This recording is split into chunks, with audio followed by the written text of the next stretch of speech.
তো চলো আজকে কিছু চটপাটা বানানো যাক। তো আজকে না সকাল থেকে তো বৃষ্টি তো পড়ছেই, তো ভাবলাম একটু চটপাটা কিছু বানাই।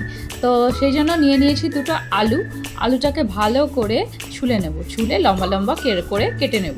তো আজকে বাচ্চাদেরও এটা খুব পছন্দের, তো আজকে বানাচ্ছি আমি চিলি পটেটো। তো দুটো আলু দিয়ে তাড়াতাড়ি করে কি বানানো যায় সেটাই আমি চিন্তা করলাম, কেন কি এখন হানির খুব খিদে পেয়ে গেছে। তো সেই জন্য ভাবলাম যে কিছু একটা তাড়াতাড়ি করে বানিয়ে দিই, ও আবার খেয়ে পড়তে যাবে।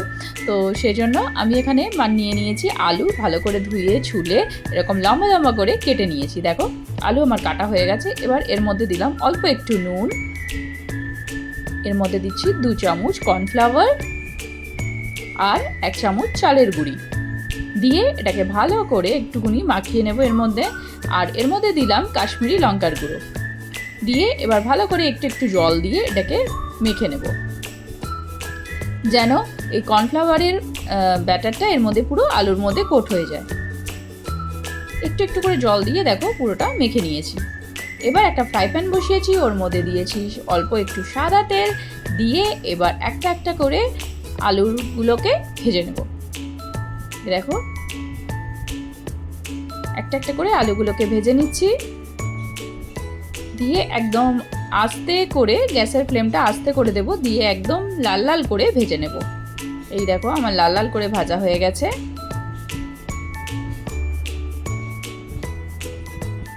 তো আলুটা যখনই নরম হয়ে যাবে তখন আস্তে করে এবার আমরা থালায় একটা তুলে নেব।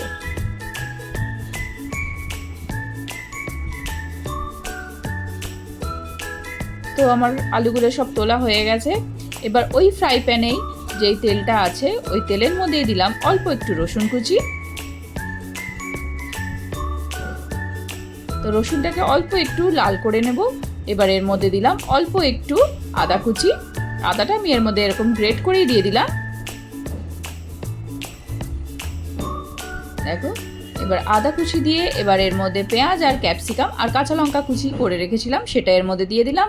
দিয়ে ভালো করে ভালো করে পেঁয়াজ আর ক্যাপসিকামটা ভালো করে ভেজে নিচ্ছি। এবার এর মধ্যে দিলাম অল্প একটু স্বাদ মতো নুন, অল্প একটু সয়া সস, অল্প একটু ভিনিগার আর অল্প একটু টমেটো কেচাপ। এবার সবগুলোকে দিয়ে ভালো করে মিক্স করে নেব। অল্প একটু চিলি সস, তাহলে একটুখানি ঝাল ঝাল হবে। সবগুলোকে মিক্স করে নিয়ে এবার এর মধ্যে আলু যে ছিল সেটাও দিয়ে দেবো, আর অল্প একটু গ্রেভি করার জন্য এর মধ্যে 1 চামচ কর্নফ্লাওয়ার গুলে রেখেছিলাম সেটাও দিয়ে দিলাম।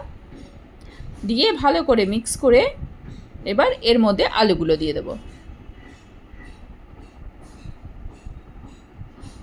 দেখো এবার আলুগুলো দিয়ে ভালো করে মিশিয়ে নিচ্ছি। দেখো একদম শুকনো শুকনো হয়ে গেছে, একদম ড্রাই।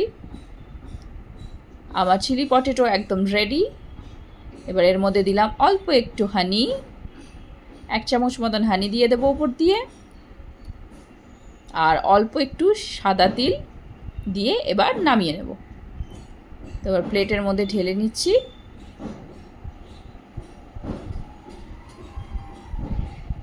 তো দেখো ওপর দিয়ে আবার একটু সাদা তিল দিয়ে দিলাম। আমার চিলি পটেটো একদম রেডি। এ দেখো দেখতে কি সুন্দর হয়েছে না? চলো আমি তো আমার বাচ্চাদেরকে দিয়ে দিই। আর ভিডিওটা ভালো লাগলে অবশ্যই একটা লাইক করে দিও। আর খেতে যা টেস্টি হয়েছে না, কি বলবো তোমাদের, দারুণ হয়েছে। এ দেখো দেখতেও যেরকম হয়েছে খেতেও সেরকম হয়েছে। তোমরাও একবার বাড়িতে অবশ্যই এটাকে একবার ট্রাই করে দেখো, দারুণ হয়।